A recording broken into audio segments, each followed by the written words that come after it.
Welcome back. We want to play something for you. Listen carefully. Welcome Toronto, Ontario native and Canada's queen of R&B, Jully Black. Oh, Canada, our home on a native land. Did you hear it? Let's replay that one more time, just the singing part. Oh, Canada, our home on a native land. So that's Canadian singer Jully Black at this weekend's NBA All-Star Game, changing that one word in O Canada from our home and native land to our home on native land. Small change, big difference, right? And it didn't take long for reaction to pour in about how significant it felt to a lot of people who watched that change play out live. The moment made headlines in the States, in the UK, and check this one out. I sang the facts, says Jully Black. That was exciting. It was a shock because Indigenous people, when we, listen to the O Canada, we always hear home and native land, and that's not true. And then to see, our home on native land at the NBA All-Star Games, it was just like, wow, that's meaningful. And here's what Jully Black herself had to tell us about why she decided to make that change in such a big way. I've been singing O Canada since kindergarten, and not having the maturity or the wisdom to actually break down every word, to say, what am I singing, really? And I had an opportunity to not make it passive, and to be very intentional, and to be that girl. Now, this isn't the first time we've been caught off guard by tweaks to the anthem. You might remember this. We're all brothers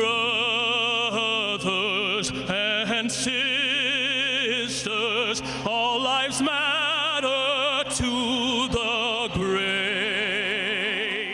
So that was Remigio Pereira going rogue, as it were, without the permission of his fellow tenors.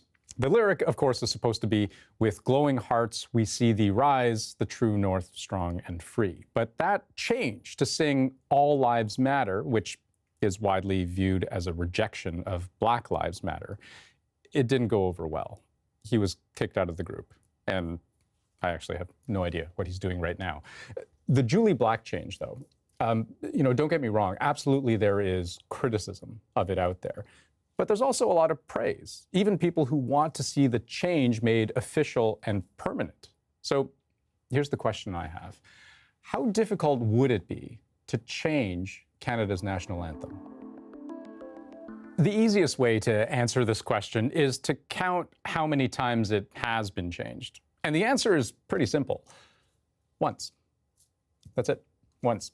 For as long as it's been Canada's national anthem, so, almost half a century, it's been changed once. And even that was after a dozen failed attempts. So think about that. Like since we started, in 1980, singing O Canada each morning in grade school, there have been 12 separate parliamentary bills attempting to change the anthem. They all failed, and they were all trying to make the same change. The word sons, in all thy sons command. It has, for a long time, been seen as sexist, right? Like, what about daughters? And it was only in 2018 that line was finally replaced with what it is today, in all of us command. But even that wasn't without a fight.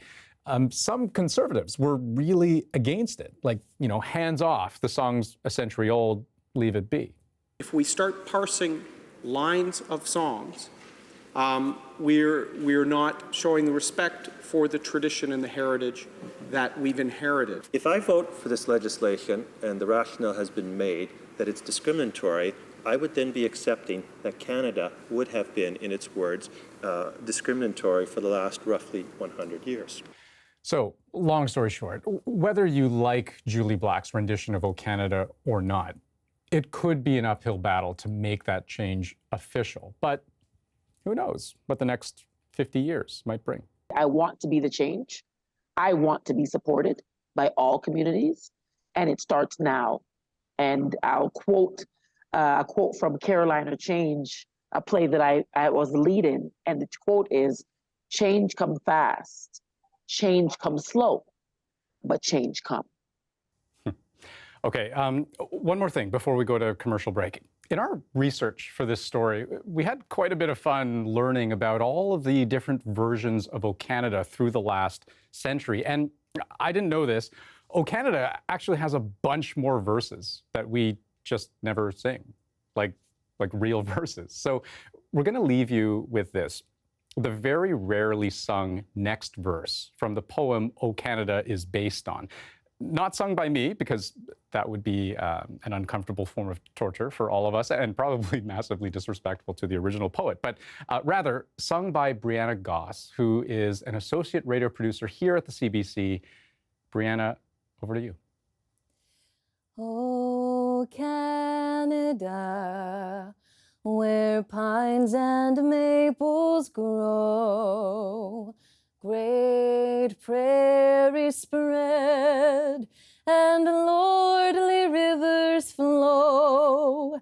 How dear to us thy broad domain, from east to western sea. Thou land of hope for all who toil, thou true north strong and free. God keep our land glorious and free. O Canada, we stand on guard for thee. O Canada, we stand on guard for